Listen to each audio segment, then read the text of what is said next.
मैं Dhananjay sir.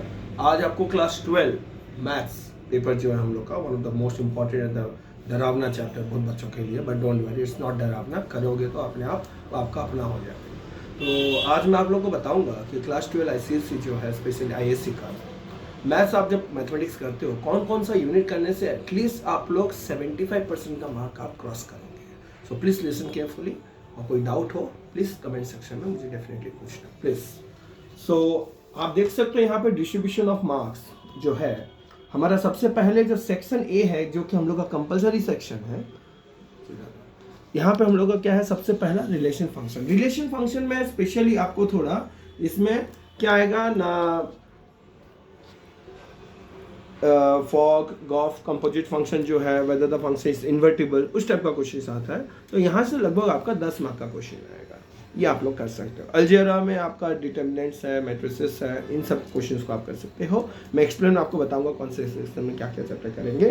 Calculus is the most important one and probability. ये जो सेक्शन है जो आपका लगभग 65 मार्क्स कैरी करता है, एक स्टूडेंट अगर चाहे तो इस सेक्शन में आराम से आपका 55 to 60 आराम से ला सकते हैं out of 65। I am telling you, I will give you the trick how to do that.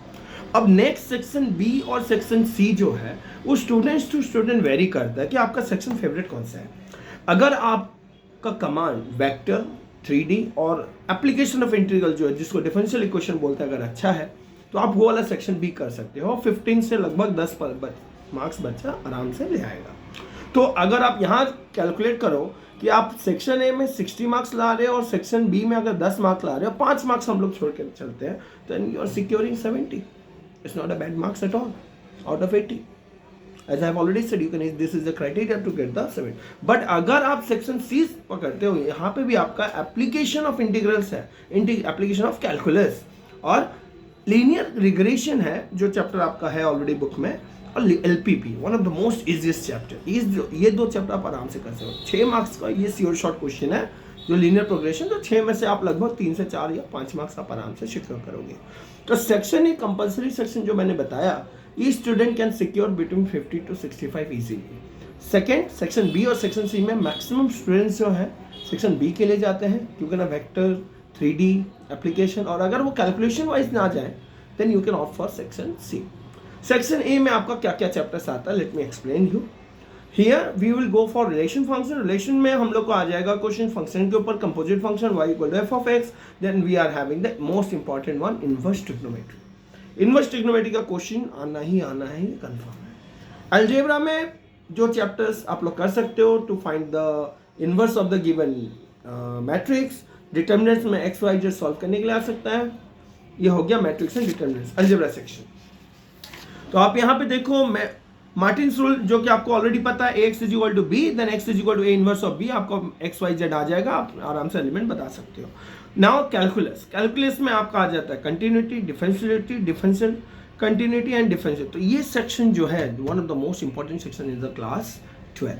ये आप लोगों ने 11th में थोड़ा बहुत पढ़ा है, 12th में बाकी आपने पढ़ा।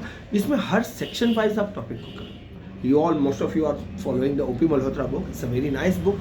Do the questions, and if possible, do some questions from the NCERT also, because there are some sure short direct questions were given which are easy to understand. Next, I will tell you about how to go for the probability. Probability के question जो हैं ज़्यादातर आपके independent events के ऊपर आते हैं, law and theorem on total probability, A intersection B and all like that. So this is all about the section A। Section B में आपको बताया मैंने, जैसे कि वेक्टर, 3D अगर आपका बढ़िया है, then you go for your section B and application of integral. Application of integral में आपका क्या आ जाएगा ना, इसमें आप लोग पढ़ोगे area bounded by the curve lines, y एक कर्व होगा, x एक कर्व होगा, उसको सॉल्व करना है आपको, simple area lines, and this is all what is coming in application of integrals. Section see about application of calculus like cost functions, average and all, but if I will say if you want 3D and all, better you go for section B। इसमें क्या होगा ना, theory section थोड़ा ज़्यादा है section C में, और calculation section थोड़ा ज़्यादा as compared to C, that is in section B. Okay, so I hope आप लोग को ये हेल्पफुल होगा to know, and please plan and act. और याद रखो, अपने आप पे भरोसा करो, प्रैक्टिस करो। देख के प्रैक्टिस नहीं करना, लिख के प्रैक्टिस करना। और कोई क्वेश्चन या कुछ भी डाउट होता है, please give it in the comment sections, I will clear it. Thank you. जय जगन्नाथ।